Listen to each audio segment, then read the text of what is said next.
Estamos en el Exa San José, tenemos 15 packs de cerveza, así que vamos a regalar un pack por cada respuesta. Tenemos 15 en la camioneta, te puedes llevar los que vos quieras. Castor, ¿quién es el máximo goleador histórico de la primera división del fútbol paraguayo? Hija de puta. No, Castor. Sasapio, ¿eh? ¿Cuántas Copa América tiene la selección paraguaya? 2. Adelante, un pack. ¿Cuántas ligas o copas tiene Luque? Depende. Depende. Excelente, excelente. Muy buena respuesta. Excelente, ¿por qué depende? Porque el absoluto perdimos.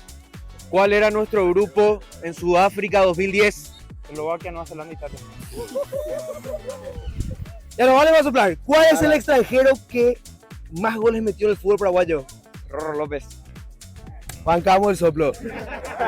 Bueno, por los últimos 3 packs, futbolista paraguayo con mayor cantidad de apariciones con la albirroja. Paulo Asilo, 150 partidos.